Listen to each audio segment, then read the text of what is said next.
Dr. Chocolate PhD's slice of science pepperoni pills. You ever wake up in the morning, look in the mirror and say to yourself, damn, I could really use a higher IQ and maybe a slice of pepperoni? Well, forget about it, because the good doctor of the pizzaverse, Dr. Chocolate PhD, yeah, the gal with the degree in flavortology and questionable life choices, she's back with the breakthrough nobody asked for. Slice of science pepperoni pills. That's right, tiny dehydrated pepperoni slices, clinically not tested, spiritually confusing, and morally questionable. Each capsule packed with 100% pure, uncut, street-grade pepperoni power, baby. Slow zoom on a glowing pill bottle. Side effects may include some increased swagger,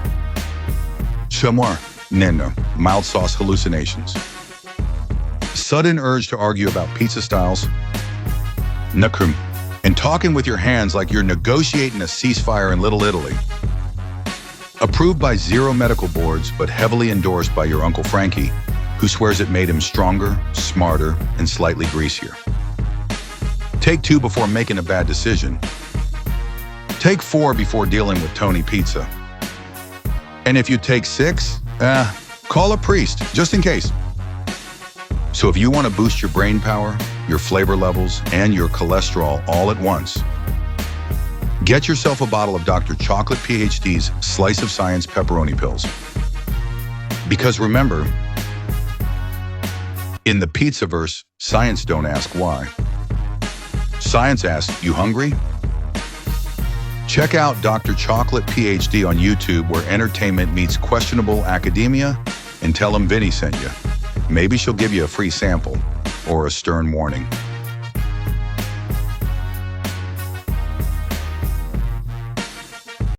Mugs, what the fuck you doing in there, you prick?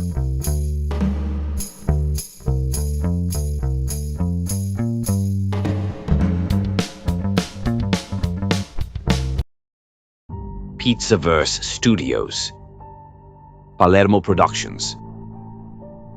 The Truth Behind Lisa Rowe, a documentary analysis. Written by Bambi Palermo. Narrated by Vincent DiPrio. In 1999, a film hit theaters that would quietly become a cultural landmark. Girl interrupted.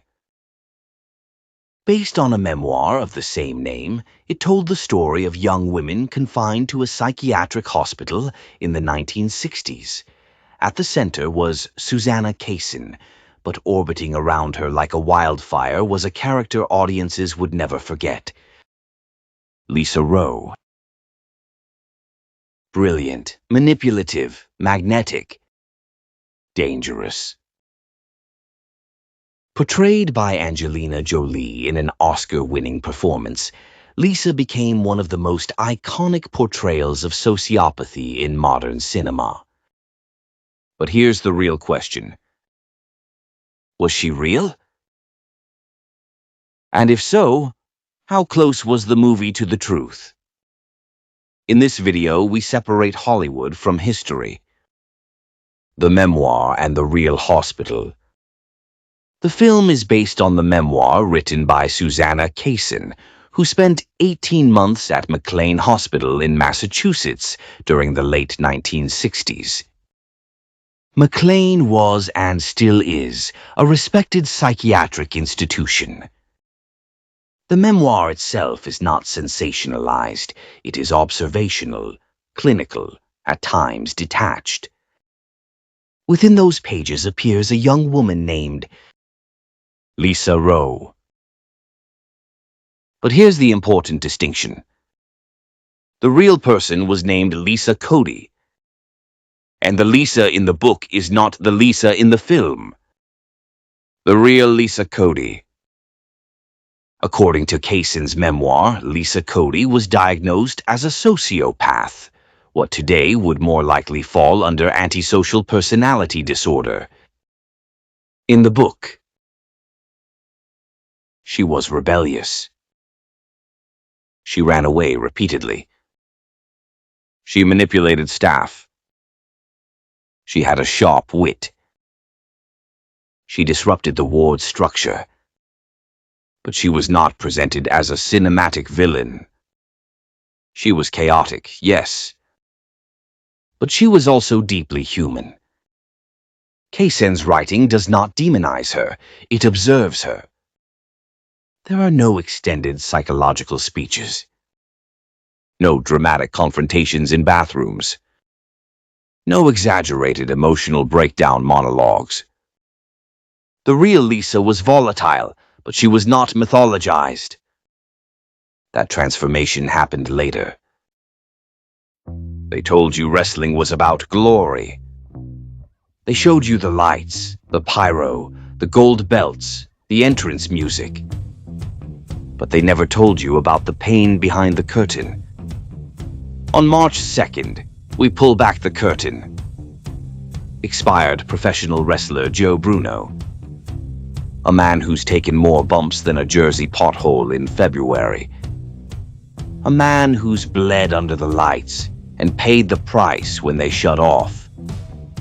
And sitting across from him, Bambi Palermo. Sharp, fearless, no soft questions. Because this ain't kayfabe, this is the truth. What really happens after the crowd goes home? Who protects the protectors? And what does the squared circle take from you that it never gives back? From championship highs, to broken bodies, to backstage politics that hit harder than any steel chair, Joe Bruno tells it all. No scripts. No gimmicks. No mercy. This ain't about wrestling. It's about survival. It's about ego. It's about what happens when the spotlight fades and you're left alone with the damage. March 2nd. 11 a.m. Central, 12 p.m. Eastern. Streaming on YouTube. The dark side of the squared circle. Where legends talk. And the truth hits harder than the mat.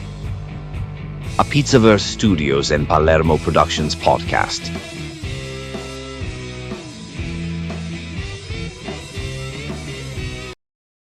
Hollywood amplification. When Girl Interrupted was adapted into film, Lisa Rowe became the emotional engine of the story. The movie version is louder, crueler, more dominant, more seductive in her manipulation. She challenges authority constantly. She psychologically dissects others. She weaponizes truth. The performance by Angelina Jolie was electric, raw, and unfiltered, and it earned her the Academy Award for Best Supporting Actress. But here's the shift. The film turned Lisa into a symbol. In reality, psychiatric wards are structured environments governed by medication, routines, and supervision. The film condenses time and intensifies interactions to heighten drama. Lisa's manipulation in the movie feels omnipresent. In real life, no single patient runs a psychiatric ward like a crime boss running a social club.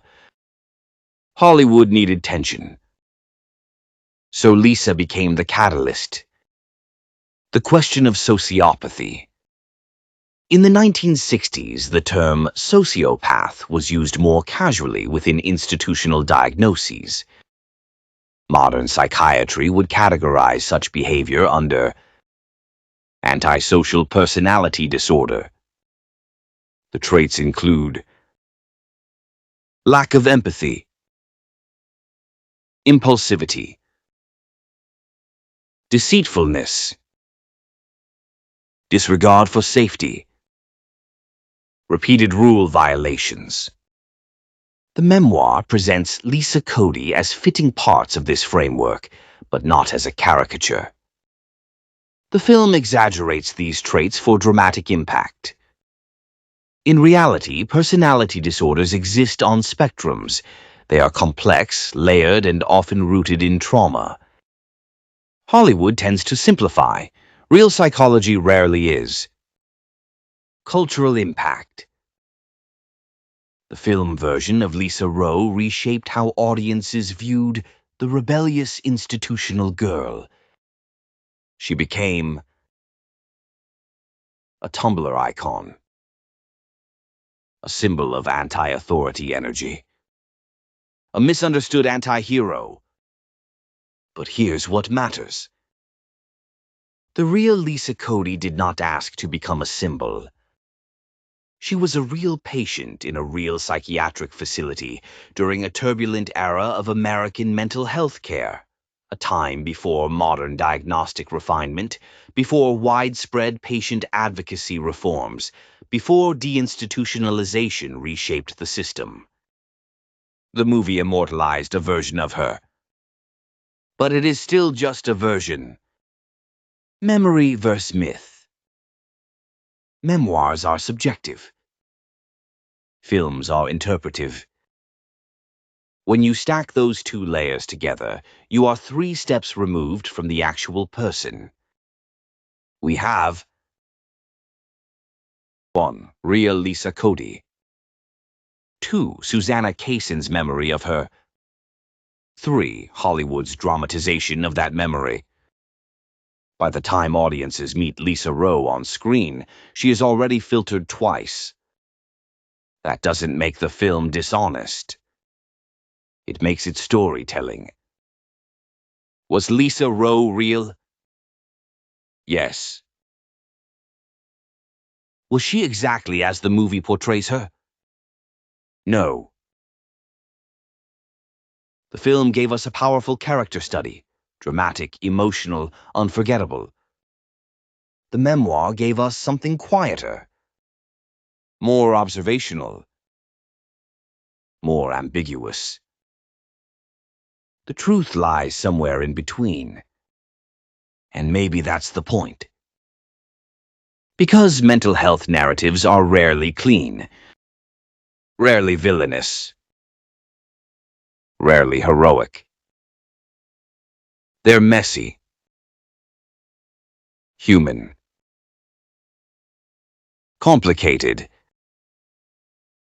This has been a factual documentary presentation from Pizzaverse Studios, Palermo Productions. A deep dive into where cinema ends and reality begins. You already know what to do. Until next time, stay sharp. Thanks for watching.